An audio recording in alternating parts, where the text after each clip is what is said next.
Muito boa noite. Boa noite, igreja. Eu sou o Nando Velasco. Eu recebi uma incumbência difícil hoje, viu? Lembra do Ronaldinho na Copa de 98? Eu estou me sentindo mais ou menos assim. A missão de substituir o pastor Armando, que está com a sua voz bem fragilizada, né?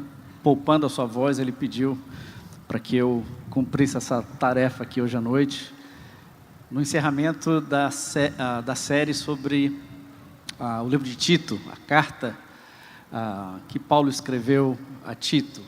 Então, vamos fechar essa série hoje refletindo naquilo que, na parte final da carta, que nós já vamos ler, mas eu não sei se você percebeu, tem alguma coisa errada com a tenda hoje? Olhou para cima? Tá estranho, né? Por que tá amarelo assim, gente? Por que tá amarelo assim, lembra? Setembro Amarelo. Nós estamos envolvidos nessa campanha de prevenção ao suicídio para promover a discussão, a conversa sobre esse assunto, que é o melhor remédio, é a melhor solução. Então, nós vamos estar nos próximos meses envolvidos em outras campanhas também. Então, é que ainda está claro, né? Mas acho que vai ficar mais amarelo ainda, para você se envolver nessa campanha também. Vamos ficar em pé, vamos ler, vou pedir para você ficar em pé. Tito, capítulo 3, os últimos versículos, eu vou ler a partir do versículo 4,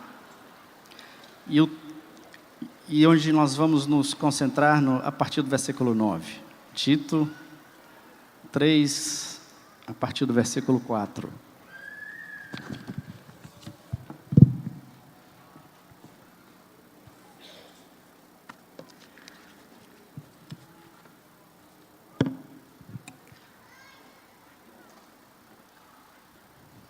Paulo está, então, terminando o seu e-mail para Tito.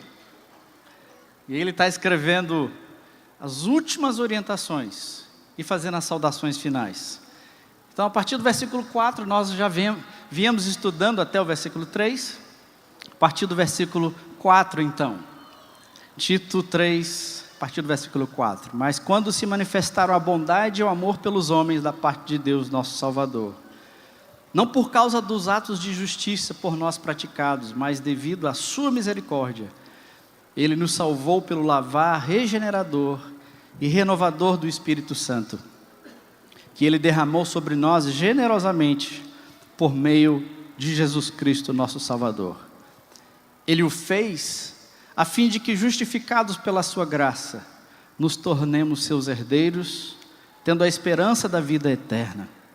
Fiel é essa palavra, e quero que você afirme categoricamente essas coisas, para que os que creem em Deus se empenhem na prática das boas obras. Tais coisas são excelentes e úteis aos homens. E meio que reforçando essa orientação, Paulo então mostra um contraponto para reforçar a importância do versículo 8. Evite, porém, controvérsias tolas, genealogias, discussões e contendas a respeito da lei, porque essas coisas são inúteis e sem valor. Quanto àquele que provoca divisões, advirta-o 1 e 2 vezes. Depois disso, rejeite-o. Você sabe que tal pessoa se perverteu e está em pecado, e por si mesmo está condenado. Quando eu lhe enviar Ártemas e Tíquico, faça o possível para vir ao meu encontro em Nicópolis, pois decidi passar o inverno ali. Providencie tudo o que for preciso, for necessário, para a viagem de Zenas, o jurista, e de Apolo, de modo que nada lhes falte. Quanto aos nossos, que aprendam a dedicar-se à prática das boas obras, a fim de que supram as necessidades diárias e não sejam improdutivos. Todos os que estão comigo lhe enviam saudações, Tito. Saudações àqueles que nos amam na fé. A graça seja com todos vocês. Amém. Vamos orar? Eu aproveito a oportunidade para orar também pela irmã Rosali Moraes. Ela é tia do Ebert e ela teve um AVC hoje pela manhã e está internada. Então, vamos orar junto por essa irmã Rosali Moraes. Senhor, muito obrigado por esse dia, muito obrigado por esse momento aqui, na Tua presença, junto com o Teu povo, a Tua igreja. Obrigado, Senhor, pela vida, obrigado, Senhor, pelos desafios, obrigado por mais uma semana que se inicia, e clamamos pela graça do Senhor, que a Tua palavra encontre lugar em nossos corações, para que sejamos instruídos e equipados para as boas obras, porque foi para isso que fomos comprados, Senhor, para isso que fomos selados, chamados como filhos. E lembramos da irmã Rosali, após esse AVC hoje pela manhã. Senhor, tenha misericórdia, restaura a saúde, cumpre o Teu propósito na vida dessa irmã, e que os médicos tenham a sabedoria, o discernimento, mas sobretudo que a Tua mão, Tua boa mão, restaure a saúde, Senhor, e cumpra o Teu bom propósito. É em nome de Jesus que nós oramos. Amém. Podem sentar, irmãos.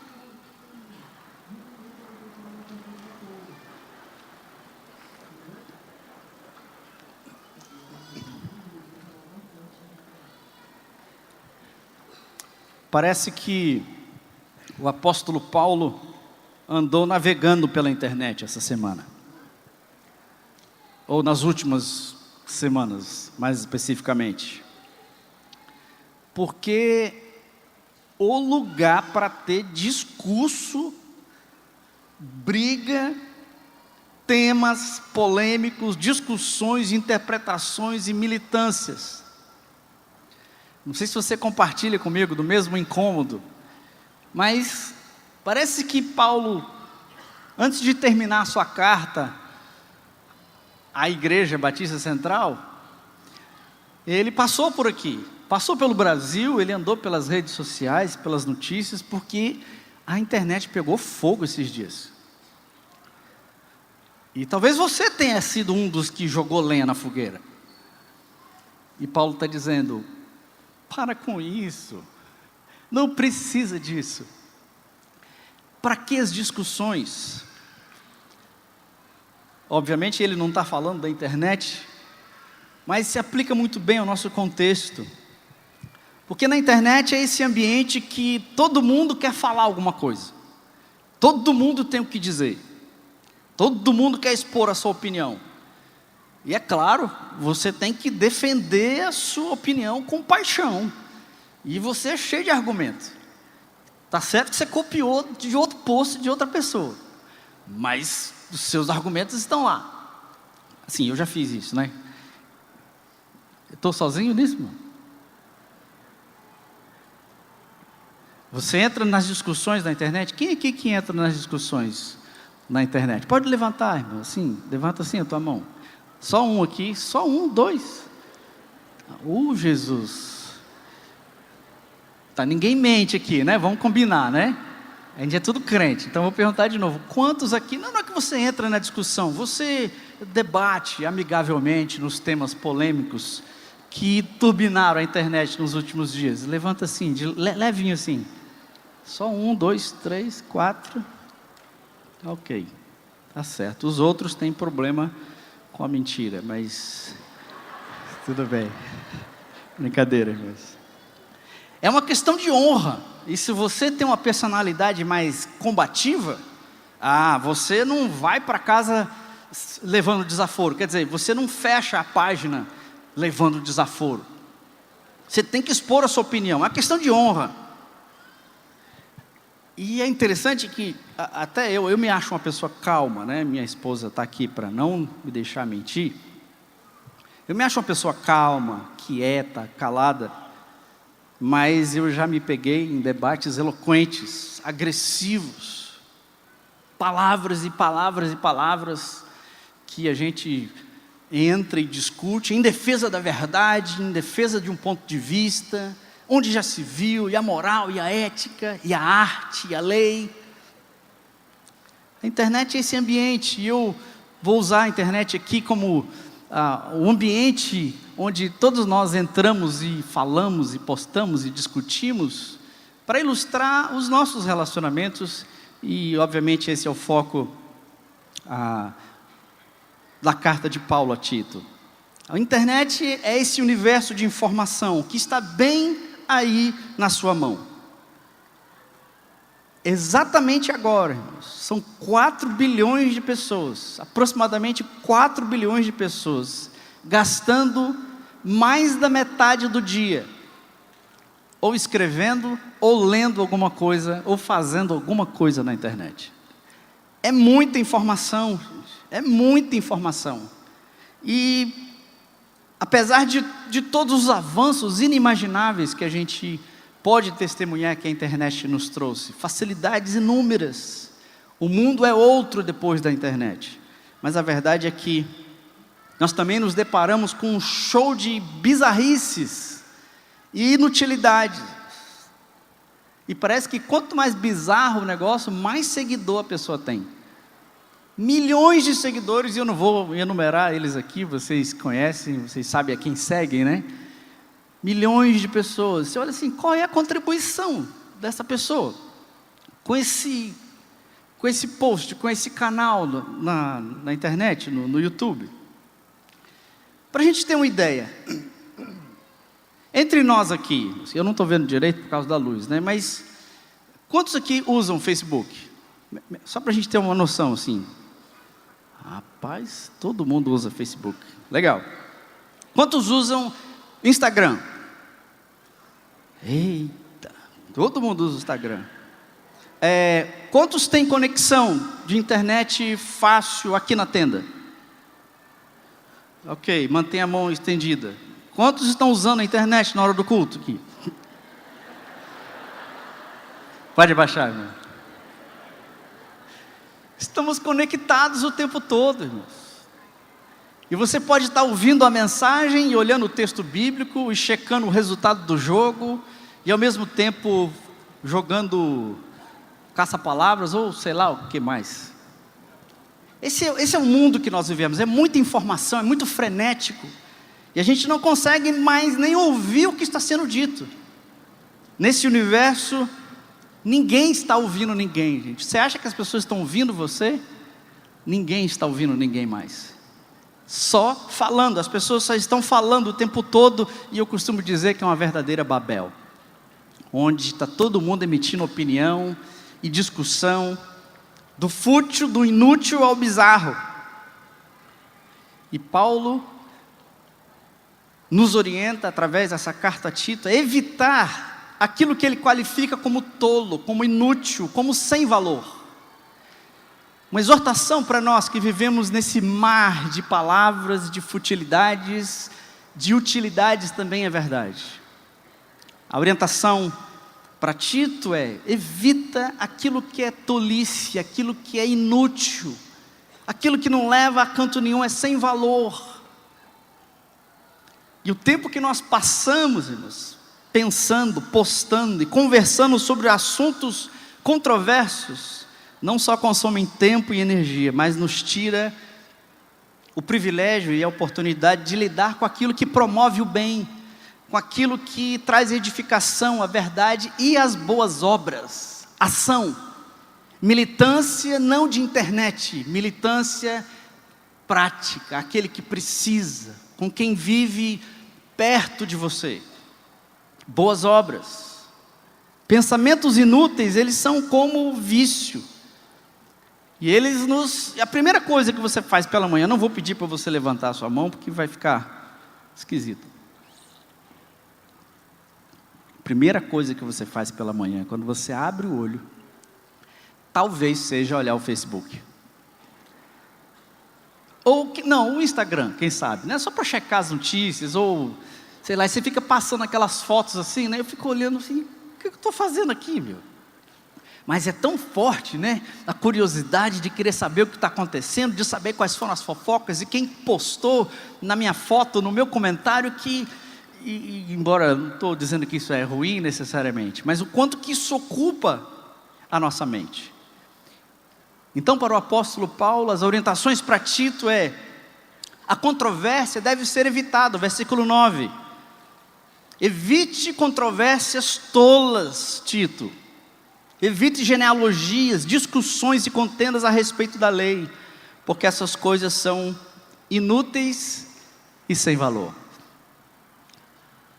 Olha só a passagem bíblica para você colocar como protetor de tela do seu computador ou no seu smartphone. Evite controvérsias tolas, genealogias, discussões e contendas a respeito da lei, porque elas são inúteis e sem valor. O que são controvérsias tolas? A palavra que Paulo usa aqui refere-se a questionamentos ou debates que viram mera especulação, sem nenhuma busca verdadeira pela verdade. É especulação, é ver o circo pegar fogo, é riscar a faca no chão. É você entra lá e joga aquele comentário só para ver o círculo pegar fogo. E tem muita gente que quer discutir, que quer entender os fatos e as verdades, mas muitas vezes é muito difícil, mas a gente encontrar um debate, um diálogo inteligente e saudável em busca verdadeiramente de um acordo, de um diálogo. Controvérsias tolas. Deixe de dar, Paulo escrevendo a Timóteo diz, partindo eu para Macedônia, roguei-lhe que permanecesse em Éfeso, para ordenar a certas pessoas que não mais ensinem doutrinas falsas, e que deixem de dar atenção a mitos e genealogias intermináveis. E por genealogia, irmãos, tem a ver com minúcias e discussões da minha linhagem. Era o que os judeus usavam para meio que defender uma posição privilegiada diante de Deus. E a verdade é que, assim como no primeiro século, muitas pessoas, irmãos, se ocupam só das controvérsias. Aquelas pessoas que têm prazer em simplesmente discutir posicionamentos irreconciliáveis, matérias controvertidas, apenas pelo prazer da discussão. Paulo está dizendo para Tito e para nós, irmãos, evitem. Você não precisa entrar nessa discussão tola. A intenção dos que propagam parece ser o personagem da contradição, que tem que levantar uma nova bandeira a cada postagem, a cada vídeo, apenas pelo prazer de polemizar. Que discurso você gosta? Que polêmica, que controvérsia você prefere, que você vai se envolver essa semana? Qual é a armadilha que você vai cair? Você é tentado para discutir e polemizar sobre o quê? Sobre Lula? Sobre o PT? Sobre a Lava Jato? Sobre o futebol? Parece que o Fortaleza ganhou aí, né? Alguma coisa, né? Como assim alguma coisa? Cadê? Olha a controvérsia. Cadê o pessoal do Vozão aqui? Eita. A controvérsia, é só riscar a faca aqui que pega fogo no negócio. Qual é a polêmica que você vai entrar essa semana? Que discussão dentro de casa, com a sua esposa, com o seu vizinho, às vezes porque você deixou o seu carro em cima da linha, na vaga do estacionamento, só em cima da linha. Rapaz, aquilo já dá um problema. Você já participou de reunião de condomínio? Gente, que negócio bizarro, reunião de condomínio. Você vê assim a verdadeira cara da sociedade humana. Vá no condomínio, ainda mais se tivesse mais de 100 pessoas no seu condomínio. Vá armado, preferência. Que polêmica você vai entrar essa semana? Sobre o que é arte? Qual é a definição de arte? Qual é a definição de moral? Identidade de gênero. Essa você não vai aguentar. Essa você Você não vê a hora de dizer tudo que você pesquisou em outros posts. E você quer lá os livros que você leu. Qual é a polêmica? Qual vai ser o vírus que vai contaminar você essa semana? Paulo está dizendo para a igreja, versículo 9. Qual é a palavra que está aí, irmãos? Primeira palavra que está no versículo 9. Versículo 9. Evite controvérsias tolas ou controvérsias inúteis. Não alimentem, resistam daquela coceira no dedo, daquela vontade de falar com o outro e polemizar e dizer, no final das contas, aquela discussão com a esposa, né? Quem é que fala por último, né? Quem é que fala por último é o que está certo, né? E aí fica naquela briga, né? Não alimente. É claro que é importante termos uma visão questionadora dos assuntos, uma versão crítica. Mas qual é o fórum onde realmente há diálogo? As diversas interpretações são entendidas, respeitadas. Paulo recomenda em Colossenses 3:2 o seguinte: mantenha o pensamento nas coisas do alto e não nas coisas terrenas. Em Filipenses 4:8, ele diz: finalmente, irmãos, tudo que é verdadeiro, tudo que é nobre, tudo que for correto, tudo que for puro, tudo que for amável, tudo que for de boa fama, se houver algum valor excelente ou digno de louvor, pense nessas coisas. Tudo que é puro, tudo que é santo, tudo que é justo, tudo que tem valor. Então, evitar controvérsias tolas e navegar então nos nossos relacionamentos e nos nossos canais com esses filtros. Assistir os filmes que a gente assiste com esses filtros. E esse é um grande desafio para os pais também, mas também um grande desafio para nós. Então, a primeira orientação para Tito e para nós também, encerrando a sua carta. Últimas palavras: evite controvérsias tolas e inúteis. Evite também genealogias, controvérsias tolas e genealogias. Genealogia nesse contexto aqui, irmãos, tem a ver com quem é filho de quem, que é filho de quem, que é filho de quem, essa busca das minhas origens. E os judeus usavam a sua genealogia como vindo da promessa, do povo de Deus. Eles se achavam melhores do que os novos irmãos, os novos cristãos, os gentios. Segundo eles teriam privilégios, eles seriam mais próximos de Deus, eles seriam privilegiados pela presença e pela salvação, em detrimento dos gentios, do povão. Não, vocês aí eu não sei não. Nós somos os melhores. Somos melhores que vocês. Nós temos direitos. E você, quem é? O uso da genealogia, e essa é a discussão aqui, primeiro, conversas tolas. A outra é, qual é a sua origem? De onde é que você vem? Você é filho de quem, menino? Você mora em que bairro? De que lado da cidade você mora? Dependendo do lado da cidade que você mora, vale a pena te ouvir. Não, dependendo do lado da cidade que você mora, não. Você não tem nada para dizer, você não tem cultura. E talvez uma coisa importante para nós, irmãos, quando discutimos, nos colocamos no lugar dos mesmos cristãos, dos irmãos da igreja em Creta, quem é que me define? Qual é a minha genealogia? Qual é o seu sobrenome? Qual é o rastro? Qual é a herança que o seu nome, o nome da sua família lhe dá?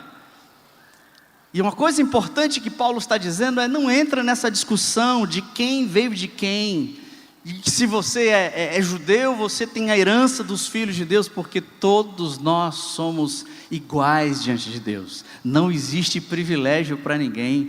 Todos nós, judeus ou não, judeus ou gentios, todos nós somos carentes da graça de Deus, e todos nós somos alvo do amor de Deus. Então, uma pergunta importante para você e para mim é: quem é você? Qual é a sua origem? De onde você vem? E o mundo onde vivemos, irmãos, são muitos os nomes que nós recebemos, muitas as etiquetas que a sociedade nos dá. Você é rico, você é pobre, você é preto, você é branco, você é inteligente, não é, você é influente, não é, você... E nós vivemos em grande parte no nosso dia a dia a busca de reconhecimento, a busca de validar o nosso nome, a nossa profissão, o lugar que eu moro.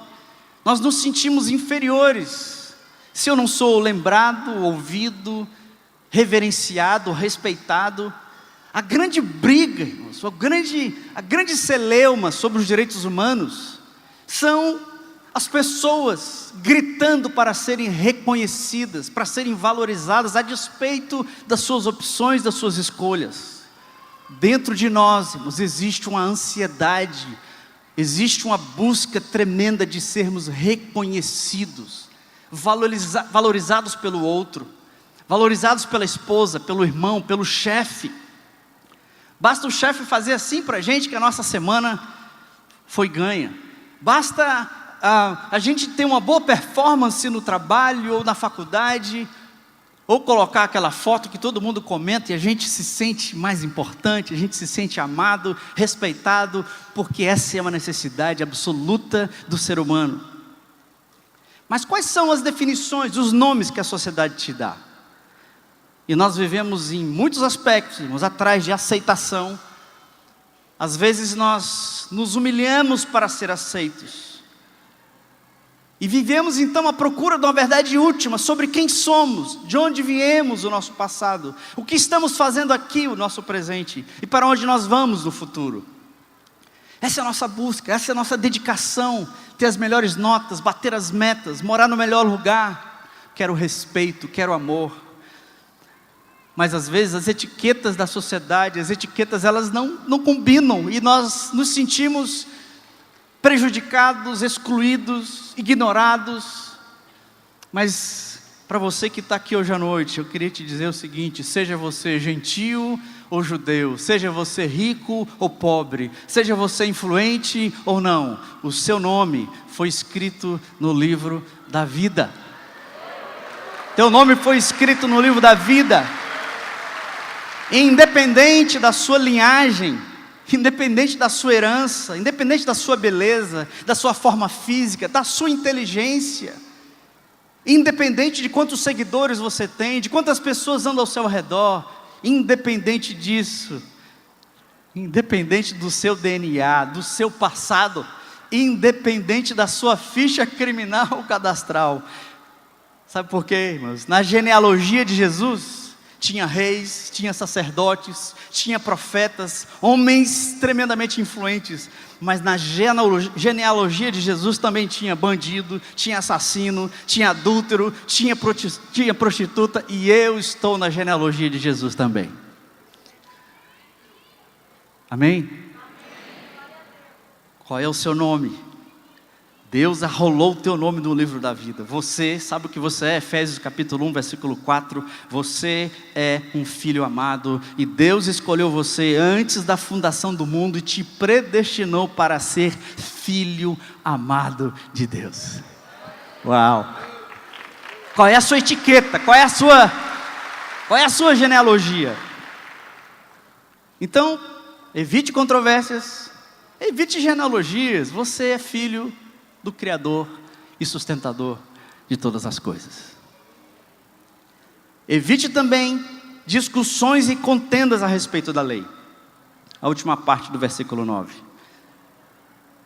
A semana passada, essa última semana, a discussão era a outra semana a discussão era sobre a arte, né? Essa semana a discussão foi sobre o que é a lei. Tem cura gay ou não tem? Pensa no barraco, pensa na discussão, ninguém se entende direito. Olha aí, a discussão, a Bíblia está dizendo para a gente evitar discussões e contendas a respeito da lei. Mas não é essa lei que nós nos referimos aqui não. A lei é a lei mosaica, a lei do Velho Testamento. Evite discussões e contendas a respeito da lei. E aqui especificamente eram os ritos e as cerimônias discutidas nas escolas rabínicas. Porque além da lei mosaica, existiam estudiosos, eruditos, que interpretavam as minúcias da lei de Moisés. E eles tinham interpretações profundas, precisas. E ficava uma discussão sobre o que pode e o que não pode. Pode comer no sábado ou não pode? Pode trabalhar ou não pode? Esse pode ou não pode? Aquela linha restrita de mandamentos. E Paulo está dizendo: Tito, oriente a igreja e não entre nas discussões minuciosas da lei, que era coisas como a guarda de dias, guarda do sábado, comidas como carne, sangue, porco, pode ou não pode? E segundo o Talmud, um dos livros que apresentam essas interpretações, existiam várias atividades, 39 atividades proibidas de fazer no sábado. Quer anotar? O que não pode fazer no sábado? Você que quer ser um crente assim, valendo mesmo, você quer obedecer mesmo assim, para valer, né, e se sentir bem com Deus, anote aí. É claro, algumas palavras têm a ver com o contexto cultural da época. O que era proibido fazer no sábado? No nosso caso é meio que o domingo, né? Mais ou menos.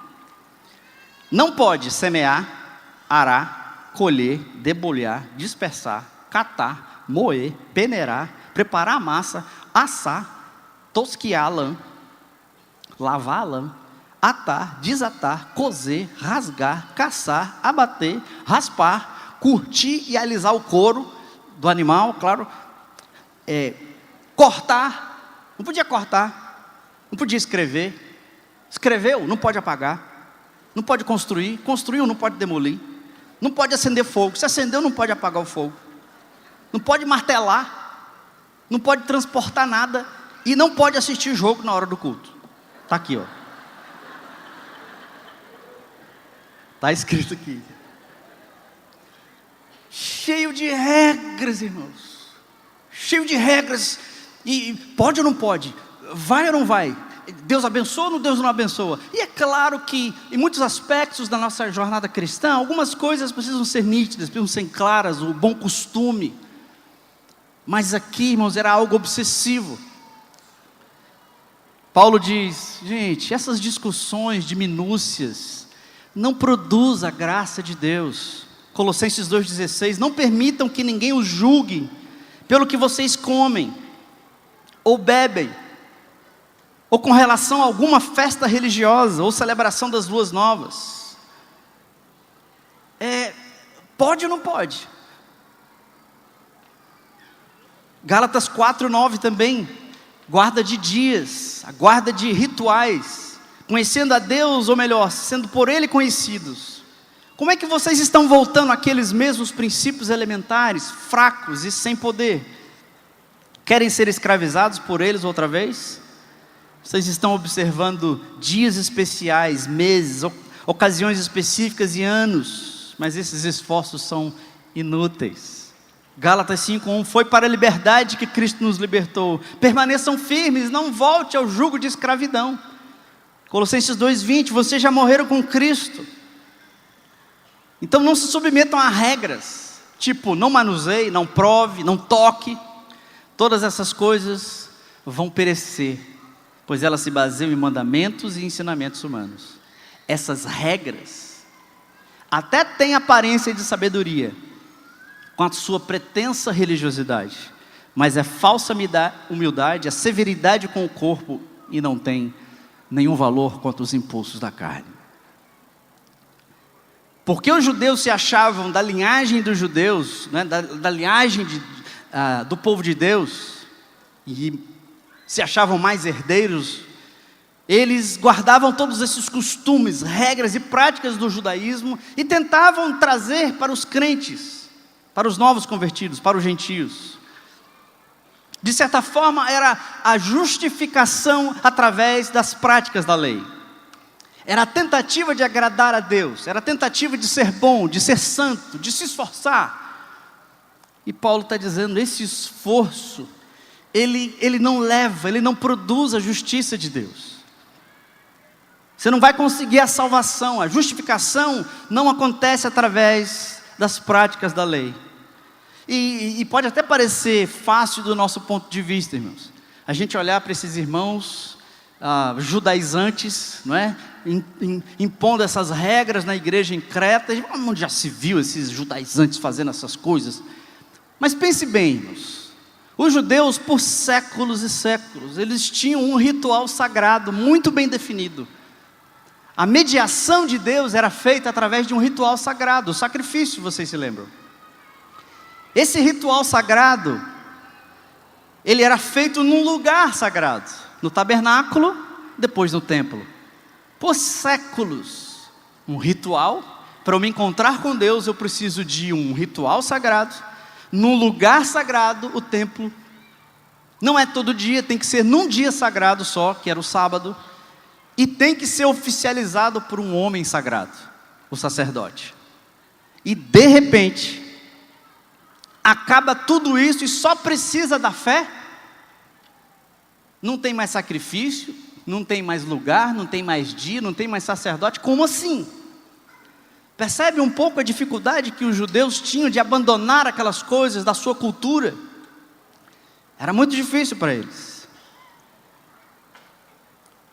Porque o que Jesus veio e trouxe foi algo completamente revolucionário. Agora, o culto era a própria vida. O lugar de adorar era em todo lugar. O dia de adorar era de segunda a segunda. E o sacerdote eram todos aqueles que creram. Olha só o que Jesus fez, irmão. O culto não é mais um lugar sagrado, num dia sagrado, né? Aqui, olha, o ritual sagrado, num lugar sagrado, num dia sagrado, com um homem sagrado. E a gente dá glória a Deus, né?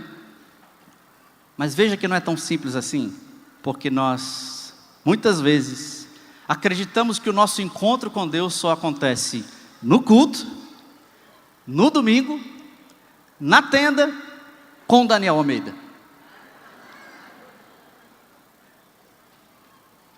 Percebe como não é tão simples assim?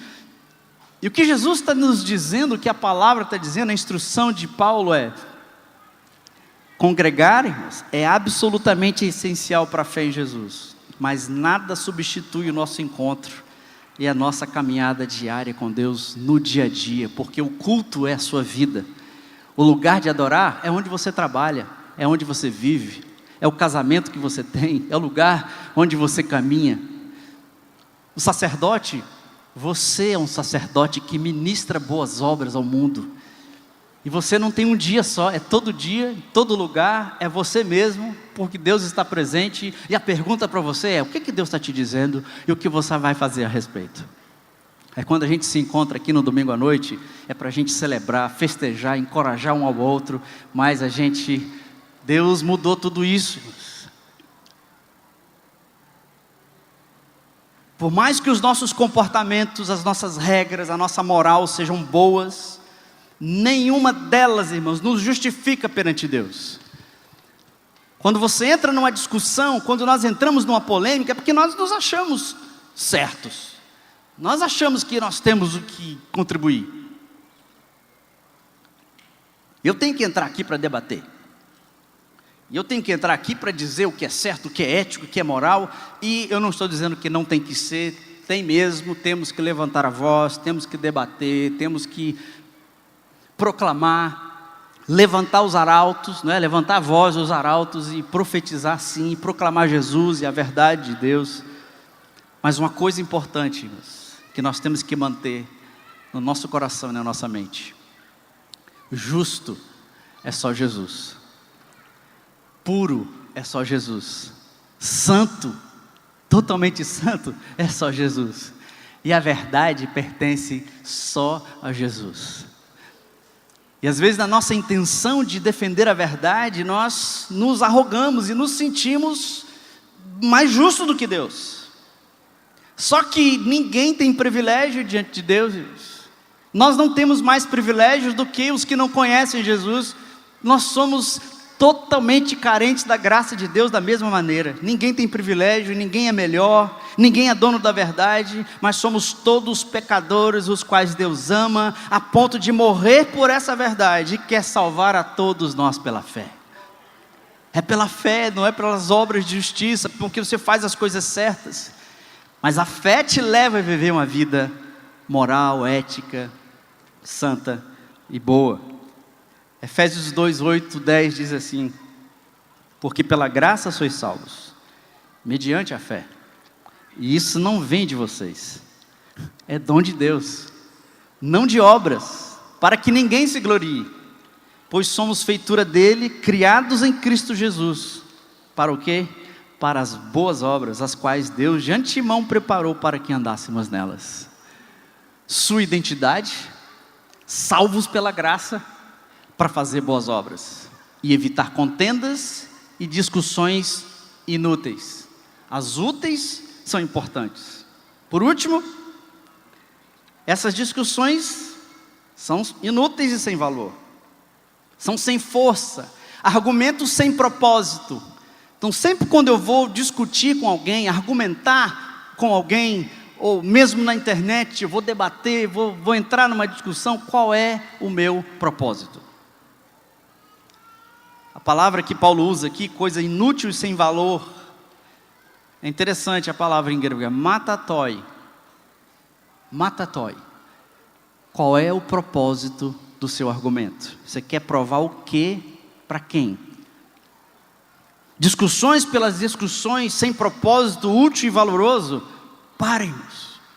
O desafio para nós, na carta de Paulo, escrito a Tito, que estava na igreja de Creta, uma sociedade pagã como a nossa. Pare, pense, é útil, é de boa fama, tem um propósito superior para amar, para edificar. Ao tornar-se um defensor da verdade, cuidado para não esquecer que você também é um pecador tendencioso. Não se esqueça disso, que as nossas interpretações, mesmo da palavra de Deus, são interpretações e que estão cheios de ruídos da nossa própria história e das nossas próprias tendências. Não se esqueça que você é cheio de mazelas e disfunções e é carente da salvação em Cristo e da palavra da verdade. Discutir sobre genealogia e sobre interpretações da lei como obrigações salvíficas que trazem salvação é inútil e sem valor. Pois além de não se aplicar aos discípulos de Jesus, irmãos, toma o lugar da fiel palavra de Deus, que deve permear as nossas palavras. Se for para entrar numa discussão, irmãos, num debate, antes de qualquer coisa então, pare e pense, qual é o propósito disso? Esse comentário que eu vou fazer, esse post que eu vou replicar, essa discussão com meu colega de trabalho, quais são as minhas verdadeiras intenções? Porque por trás do meu impulso, da minha resposta, que muitas vezes é emocional, existem necessidades, existe uma agenda. Você acha que não tem agenda? Tem uma agenda. A controvérsia é feita por um controverso, por uma pessoa que tem uma agenda, tem uma ideologia, tem um propósito, é claro. Vai me levar aonde? Vai ser bom? Vai ser útil? Vai servir para alguma coisa? Vai servir para alguém? Deus nos chama para que as nossas palavras gerem vida, que as nossas palavras multipliquem vida e bênção, não maldição. Tudo aquilo que eu falo, tudo aquilo que eu escrevo, tudo aquilo que eu comento, é bênção ou é maldição? O que Deus está te dizendo? O que é que você vai fazer a respeito?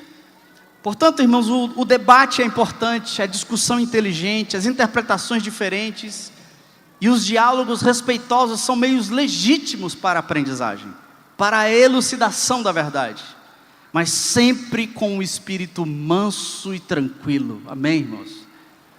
O desafio para mim, o desafio para nós, como diz Jesus lá em Mateus, no Sermão do Monte: bem-aventurados são os mansos, porque os mansos herdarão a terra. Bem-aventurados os mansos, porque os mansos herdarão a terra. Finalmente, irmãos, tudo que é verdadeiro, nobre, tudo que for correto, puro, amável, tudo que for de boa fama, se houver algo excelente e digno de louvor, pense nessas coisas. E caminhando para o versículo 10 então, irmãos. Se houve uma controvérsia, Paulo tratou da controvérsia e das controvérsias específicas daquele momento, e agora ele começa então a tratar do controverso, da pessoa que postou, que comentou, que discutiu. E ele diz assim, versículo 10: quanto àquele que provoca divisões, advirta essa pessoa 1 e 2 vezes. Depois disso, rejeite-o. O controverso que estiver entre vocês, Tito, advirta 1 ou 2 vezes. E se ele insistir, a palavra aqui é rejeite-o, tem uma outra interpretação também, uma outra tradução. Paulo trata agora de quem promove, no caso, a divisão no corpo de Cristo. De quem promove a divisão na família. De quem promove a divisão na sociedade. O provocador de divisões. Esse é aqui aquele que provoca divisões. Em grego quer dizer o aeretikon. Aeretikon. Olha o nome da pessoa. Aeretikon. É o que provoca divisões. Ele é o faccioso. Ele é do contra. Você conhece alguém do contra? Do contra. É o do contra. Talvez não seja quem você está pensando que a gente está se referindo aqui. Mas é aquele que causa ativamente a confusão. O expositor Ellicott, no seu comentário, ele diz que o aeretikon, o provocador de divisões, ele tem um caráter faccioso e divisivo. Indica que é alguém que está infiltrado na comunidade. E não só prega a heresia, o legalismo e as falsas doutrinas, como também os induz à formação de grupos dissidentes dentro da igreja. Isso era muito comum na época. Não acho que a igreja era perfeita, porque nós não somos perfeitos. Advirta essa pessoa 1 ou 2 vezes, Tito. Traga, mude a mente dessa pessoa. É preciso tentar convencê-lo, exortar, trazer a verdade, cumprindo Mateus capítulo 18. Conversa uma vez, não mudou, conversa outra vez com outra pessoa, não mudou, conversa novamente, finalmente trate-o diante da igreja. No Novo Testamento, na igreja do Novo Testamento, irmãos, existiam muitas controvérsias. Existiam grupos que negavam a ressurreição de Jesus. 2 Timóteo 2, 11 e 12. Existiam aqueles que negavam o próprio Jesus. Lá na igreja do Novo Testamento. E Apocalipse 2,9 diz que existia na sinagoga, existia até aqueles que eram da sinagoga de Satanás. E a Bíblia está dizendo, Paulo está dizendo a Tito, confronte-os em amor. E como membros de uma congregação desse tamanho, irmãos, quantas pessoas que convivem, quantas pessoas que caminham, que congregam entre nós, ninguém vai concordar, nem todo mundo vai concordar com tudo, irmãos. Você não é para ser aquela vaquinha, aquele cachorrinho que fica no carro, não é? Fica com aquele, tem um pescocinho solto assim, e você fica concordando com tudo. Não dá, não é legítimo, não é saudável. Não tem como você concordar com tudo e você vai questionar algumas regras, você vai duvidar de alguns posicionamentos. Isso é normal, isso é saudável. Nós não vamos ser unânimes em tudo. Você vai ter dúvidas doutrinárias, você vai ter questões em aberto. Isso faz parte do processo de aprendizagem, onde errar faz parte. Mas o propósito está claro, é uma atitude de aprendiz. Então faça a pergunta, erre, se exagere, passe do ponto nessa tentativa de aprendizagem. Mas Paulo está dizendo aqui, é para aquele que dissemina dúvidas. Aquela pessoa que é dissimulada, desalinhada e fomenta a desunião. Essa pessoa precisa ser confrontada a fim de que seja corrigida e alinhada. Então, no seu círculo de relacionamentos, na nossa congregação, na nossa igreja, irmãos, as pessoas que você identifica, que tem uma postura desalinhada, uma postura que promove o desalinhamento, é minha e sua responsabilidade alertar, trazer, exortar esse irmão. Versículo 10. E se ele não fizer isso, depois da exortação, da chamada em amor, essa versão diz: rejeite essa pessoa. Uma outra versão poderia dizer: refute essa pessoa. Tal sujeito deve ser refutado. A Bíblia, a mensagem diz: advirta essa pessoa uma ou duas vezes. Aliás, a Bíblia, a mensagem diz: adverta uma ou duas vezes o briguento, mas depois se afaste dele.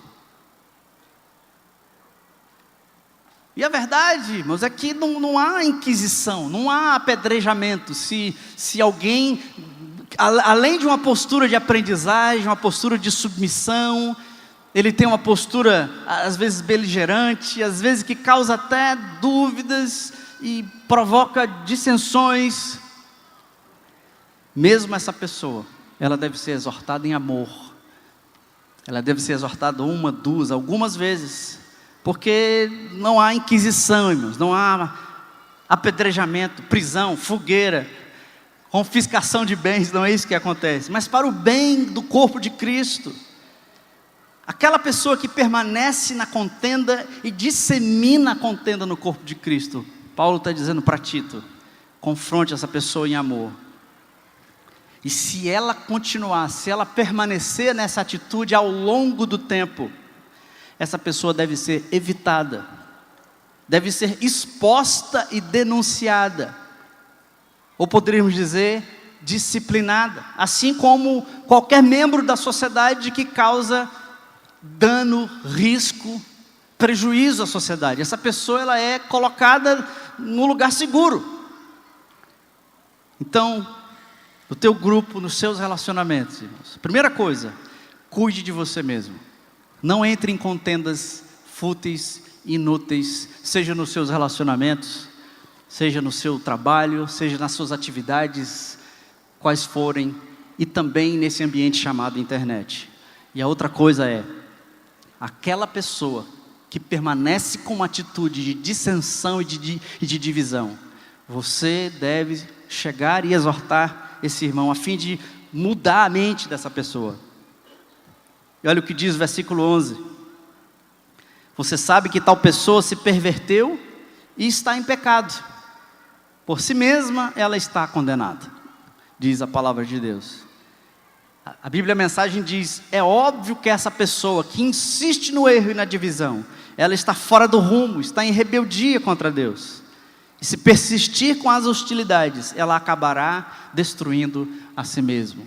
Então chega em amor, aquele irmão que é mais contundente, mais difícil, e exorte-o, não é? Com uma, duas, três pessoas, a fim de que ele seja restaurado.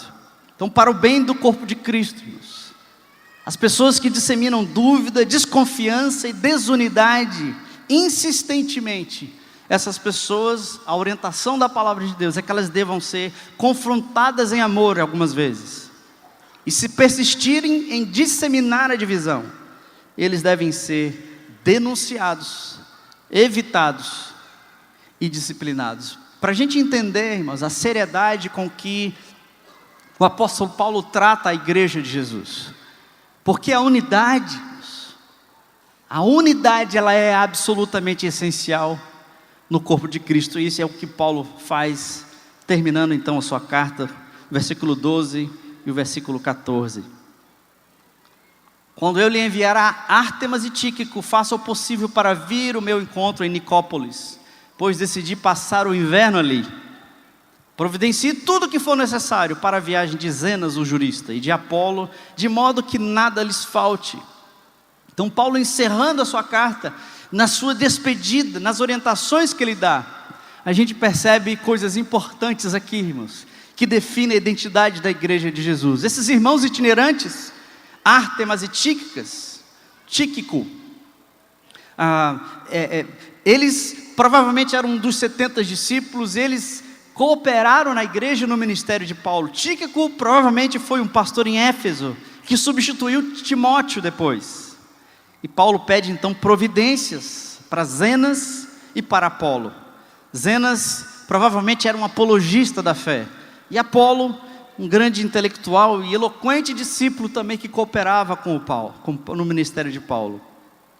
Esses dois estão passando por Creta e são os prováveis portadores da carta que Paulo está escrevendo para Tito. E a orientação de Paulo para Tito é o seguinte: Tito, providencie tudo o que for necessário e não deixe que lhe falte nada. A intenção e o coração do apóstolo Paulo indicando a hospitalidade necessária no corpo de Cristo. Nós não ficamos apenas no nível das discussões, do entendimento doutrinário, evitamos falatórios e discussões fúteis, mas nós também, irmãos, vamos para a prática, nós também agimos, a nossa revolução, a nossa conspiração, a nossa militância, ela é com obras, ela é com palavras, ela é com atos de hospitalidade, é o que Paulo está dizendo aqui para Apolo. Providencie tudo o que for necessário, é um indicativo de hospitalidade entre os irmãos da igreja primitiva, e um indicativo para nós também, irmãos, uma das características essenciais dos discípulos de Jesus, é a hospitalidade. É muito interessante quando nós recebemos aqui os pastores a cada ano na conferência, é extremamente impressionante ver o coração, a gratidão e como eles se sentem impactados, irmãos, pela nossa hospitalidade, a hospitalidade típica do cearense. 1 Pedro 4, 9 e 10 diz assim: sejam mutuamente hospitaleiros, sem reclamação. Cada um exerça o dom que recebeu para servir aos outros, administrando fielmente a graça de Deus em suas múltiplas formas. Hospitalidade. Você acha que abrir a sua casa e receber as pessoas é mesmo que nada? Não tem valor nenhum? Engana-nos. A palavra de Deus indica que coloca a hospitalidade como um dos dons espirituais. Seja constante o amor fraternal, Hebreus 13, 1 e 2. Não se esqueçam da hospitalidade, porque foi praticando a que sem saber alguns acolheram anjos. Abrir a sua casa e honrar os que vêm de fora. E aqui no caso Paulo está dando orientação para a igreja em Creta de receber aqueles irmãos que estavam levando a carta para cuidar de todas as necessidades deles. Mas isso vale para todos nós, isso vale para todos aqueles que andam próximo da nossa casa e da nossa influência. Hospitalidade, irmão e irmã, dona da casa, é muito mais do que ter um quarto de hóspedes separado lá na sua casa. É mais do que ter uma casa impecável, toda limpa, e a geladeira cheia de comida. Se não tiver assim, você não recebe as pessoas, porque a casa está suja, a geladeira está vazia, e você fica todo encabulado. E eu tive o privilégio, irmãos, de crescer. Meu pai é pastor, eu cresci numa família de pastores, e a nossa casa, eu não me lembro, irmãos, até sair de casa, de ter almoçado um domingo na minha casa, sem a presença de outros irmãos da igreja. Todo domingo era uma farofa lá em casa. Isso é bom demais, irmãos. Isso é bom demais. Às vezes depois do culto, sabe o que a minha mãe ia fazer? Aí já passa dos limites. Minha mãe, às vezes, depois do culto de domingo, igreja pentecostal, o culto acaba tarde, os irmãos iam tudo lá para casa, e minha mãe ia cozinhar feijão. Pensa, saiu dos limites, mas o que eu quero destacar aqui é o coração extremamente hospitaleiro da minha mãe. Hospitalidade, irmãos, guarde isso no teu coração, é a atitude de honrar os outros com aceitação, acolhimento e empatia. Abrir a tua casa, abrir o seu ambiente, um ambiente onde você se expressa com mais autenticidade quem você é. E quando você abre a sua casa e você recebe os irmãos, você recebe os de fora, os desconhecidos, você está honrando aquela pessoa. Na cultura primitiva, aquela cultura antiga do Novo Testamento, ter um lugar à mesa era sinal de honra, de inclusão. Abrir a sua casa, convidar a pessoa e colocá-la à sua mesa era sinal de honra, de inclusão, de abertura, de humildade, de generosidade. O seu lar, meu irmão, o seu lar é um lugar sagrado, e a hospitalidade é um dos sinais mais fortes do amor de Deus ao desconhecido, ao sedento, ao perdido, ao que sofre. Abra a sua casa, convide-o para sentar à sua mesa, honre essa pessoa. É para isso os nossos GRs, para a gente treinar e crescer em hospitalidade, porque essa é, irmãos, nesse mundo desesperado por aceitação e amor, essa é uma das ilustrações mais importantes do Evangelho de Jesus. Abre a tua casa. Sabe quando você pode falar de Jesus contundentemente para alguém? Quando ele estiver sentado na mesa da tua casa. Até aquele ponto, obviamente, aqui é um princípio macro, até aquele ponto você terá que ter desenvolvido relacionamento com aquela pessoa, e provavelmente ela já está aberta, por causa dos seus atos, suas ações de boas obras. Versículo 14, quanto aos nossos, aprendam a dedicar-se à prática de boas obras, a fim de que supram as necessidades e não sejam improdutivos. Evite discussões, evite essas brigas, exorte quem traz dissensões e divisões, mas quanto a vocês, sejam hospitaleiros com os de fora e pratiquem as boas obras com os de dentro, sirvam os de dentro, trabalho e prática de boas obras, a fim de suprir a necessidade diária dos que fazem parte do corpo de Cristo. Portanto, irmãos, mais do que discussões e falatórios inúteis, o que Deus quer ver e o que o mundo quer ver, irmãos, são as nossas atitudes e as nossas ações. Discussões, falatório, briga, levantar a bandeira pela verdade, isso tudo tem o seu lugar. Às vezes a gente exagera, mas mais do que brigas e discussões, irmãos, sabe o que a palavra de Deus está dizendo para a gente? Isso não é tão importante quanto a prática das boas obras. Pratique o que você está pregando. Aquilo que você está discutindo, coloque pernas, coloque atitude. A verdade do cristianismo, irmão, não vira apenas a clareza teológica, mas atos concretos de amor e transformação. Nós não somos militantes de internet. Nós somos conspiradores ativos do reino de Deus, onde vivemos, onde trabalhamos e onde navegamos. Amém? Somos conspiradores ativos, nós infiltrados, nós levamos o reino de Deus, onde vivemos, onde trabalhamos e onde nós navegamos. É o amor em ação, atos de compaixão. Foi isso que moldaram as pessoas, as famílias, reinos, governos. Toda essa discussão, mas se você não sabia disso, pesquise, estude e confirme o que eu vou dizer aqui.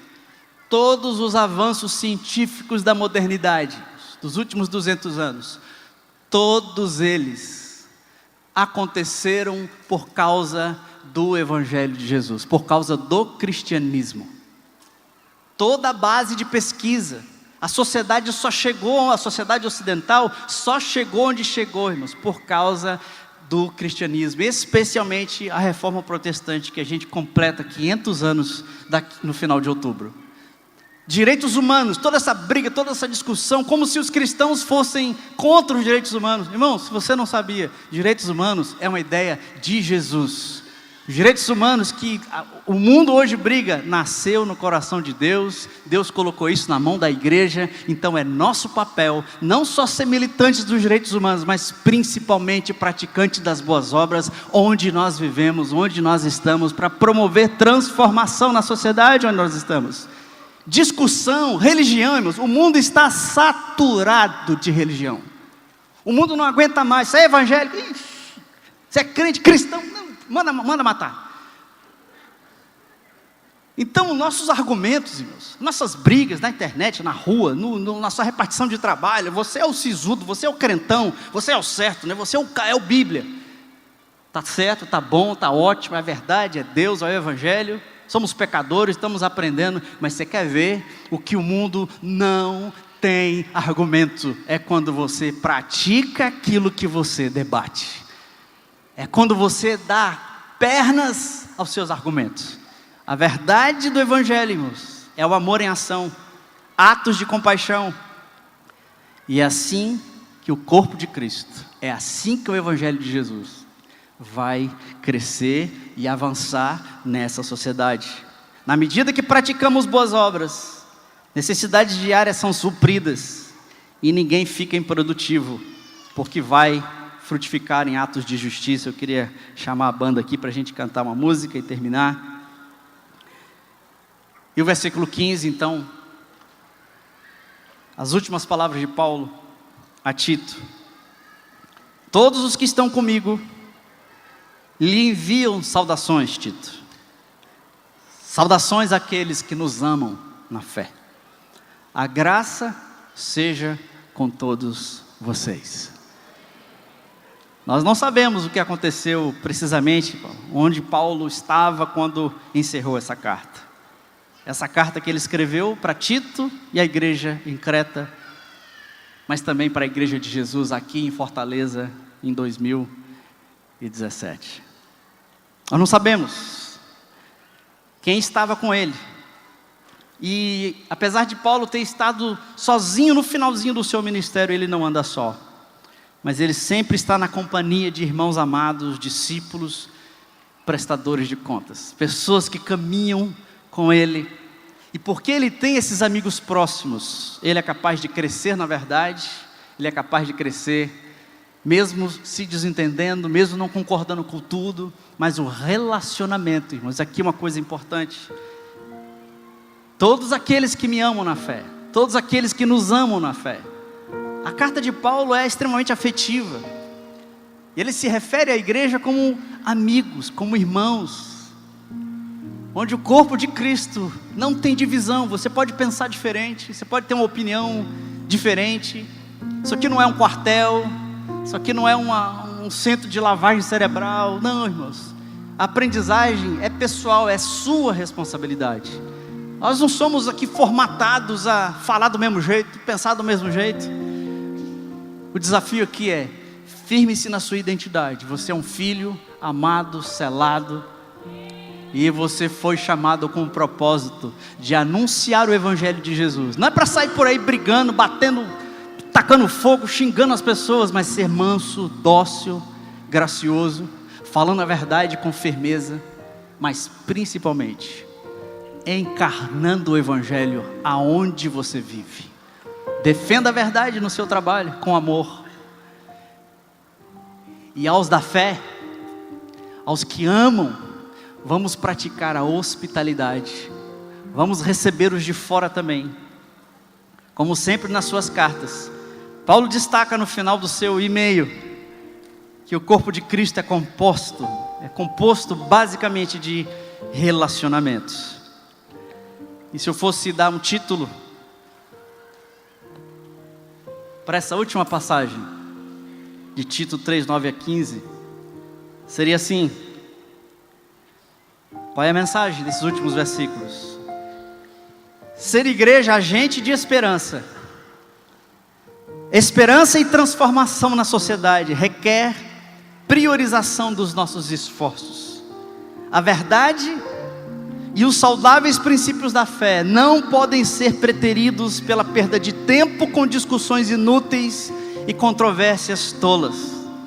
Finalmente, que a comunhão e o cuidado devem marcar os relacionamentos da comunidade que ama com o amor de Cristo. Amém? Quando você discutir, quando você praticar, uma revolução vai acontecer nessa sociedade, irmãos, e o reino de Deus será estabelecido nessa cidade. Amém? Vamos louvar o Senhor. Cadê a nossa banda?